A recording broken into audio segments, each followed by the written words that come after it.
आवाज मानदेशाचा।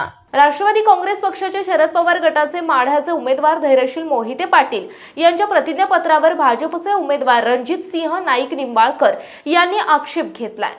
या प्रकरणी निवडणूक निर्णय अधिकारी मोनिका सिंग ठाकूर यांच्या समोर सुनावणी सुरू आहे। शनिवारी उमेदवारी अर्जाची छाननी प्रक्रिया सुरू आहे।